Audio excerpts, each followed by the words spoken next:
Mr. Muddle by Roger Hargreaves. Poor Mr. Muddle just couldn't get anything right.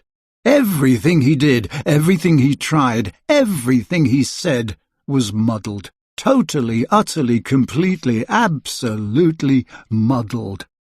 Imagine, for instance, something as simple as hammering a nail into a wall. Now, what could get muddled with hammering a nail into a wall? Mr. Muddle could get it muddled, and frequently did. Imagine, for instance, something as simple as putting on your coat. Now, what could get muddled with putting on your coat? Well, see for yourself. Only Mr. Muddle would put on his coat like that. Imagine, for instance, something as simple as going for a walk. Now, what could get muddled about going for a walk? Well, when your legs start walking one way and you start walking the other, that's a very muddly sort of a walk. Poor Mr. Muddle, walking one way and going another. Now, you'd probably like to know where Mr. Muddle lives. In a house by the sea near a place called Seatown. Mr. Muddle's house was supposed to be in the country, but Mr. Muddle, who built the house himself, had gotten the place muddled up, of course. And you can tell that Mr. Muddle had built the house himself, can't you? This story starts one afternoon when Mr. Muddle was having his breakfast. Yes, we know you don't have breakfast in the afternoon, but you do if you get your meal times muddled up. Mr. Muddle was having bread and butter and jam and a cup of tea with milk and sugar.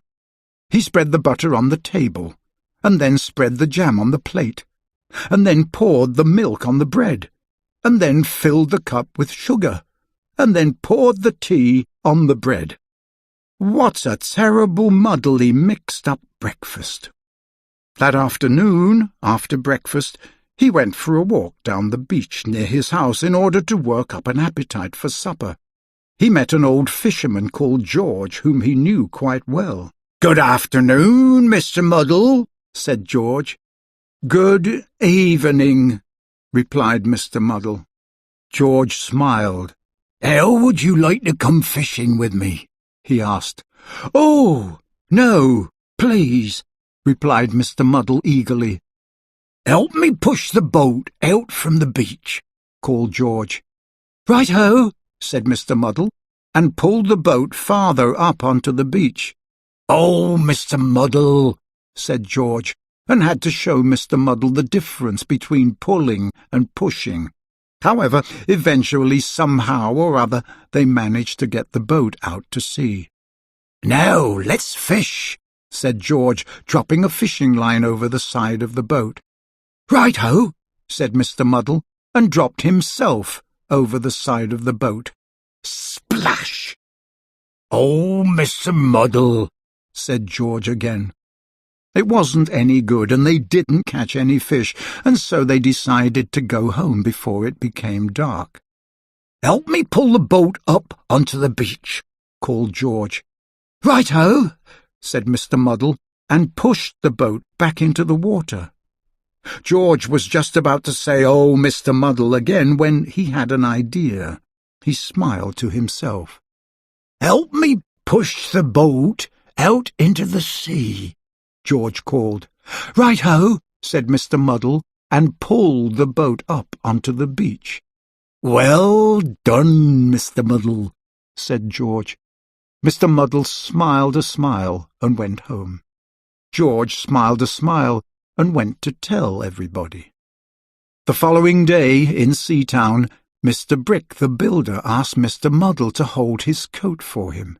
"Right-ho," said Mr. Muddle, and held his ladder for him, which is what Mr. Brick really wanted. "Well done, Mr. Muddle," smiled Mr. Brick, who'd been talking to George. Mr. Muddle was very pleased. Then Mrs. Scrub at the laundry asked Mr. Muddle to pass her the soap. "Right-ho," said Mr. Muddle, and passed her a clothes peg, which is what Mrs. Scrub really wanted.